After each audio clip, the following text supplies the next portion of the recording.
Hey, how's it going? This is Lord Skin, and today I'm going to be showing you how to edit photos like this, and just typically in this style.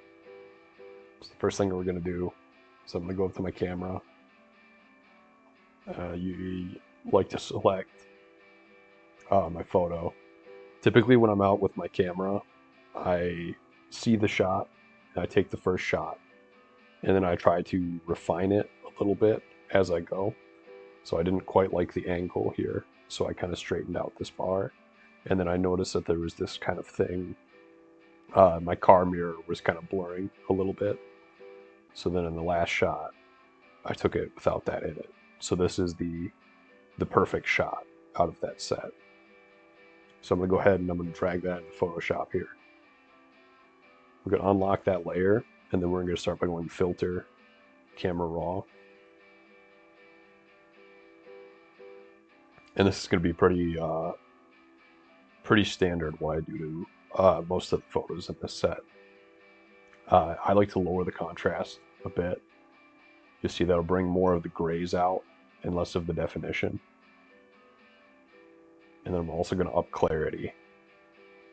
Clarity, I don't know. On these kind of like old photos like that, I love the feeling that that creates. Like just looking at that. Now we're going to try to bring some of the color back into that. We're going to start with the darks. And that's too far. That gets overwhelming. So we're going to bring that back a little bit here. We're going to bring the shadows down.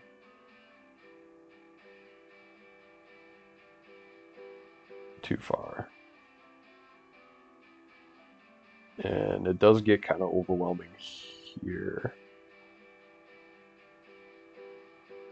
Actually, I don't think I'm overwhelmed all the way down. See if the blacks can go a little further. And then we'll bring the shadows back up.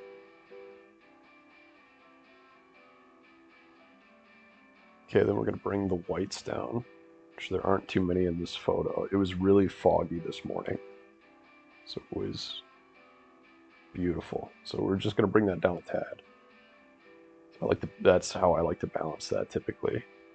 We're going to bring the saturation up a little bit, and you'll see why in a minute here. So we're going to bring that up a bit so there's a good amount of color. So then we're going to duplicate layer. And on this bottom layer, I'm going to go to Image Adjustments, Saturation. I'm going to bring that all the way down. So this bottom layer is in black and white now. I'm going to go back up to this layer in color here. I'm going to go Select, Color Range. Now here, I usually like to select the blues, and I'm going to kind of scroll through and based on the preview and see about what looks right. It looks like that catches a lot of light. That's going to be like the top of this headstone here and the top of this. But it doesn't really have much with the faces and stuff like that, so I'm going to try to see if I can get more in that range by actually selecting on the headstone.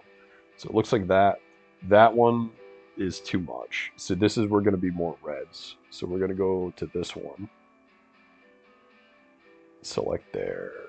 I'm trying to get more of this. Cuz god, that fog looks so cool. Okay, we'll see how this looks. So we're going to do that, and then we're going to go right click, select inverse. So then we selected the colors that we wanted, and we select the inverse. I'm going to press delete, and I'm going to press Control D. And that's pretty nice.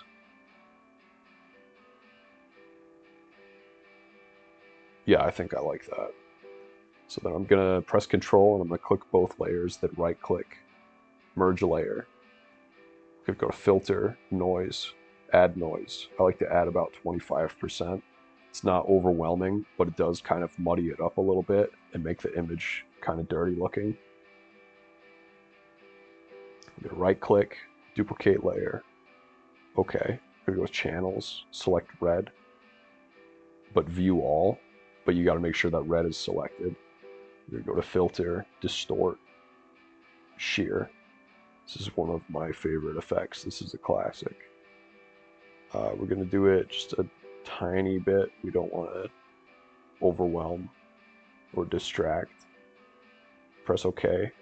So you can see what the shear does is it separates the color tones in that specific category. So like red is going to be your reds and your cyans. Green is going to be your green and magenta. Blue is going to be your blue and yellow. So you just separate based what you want.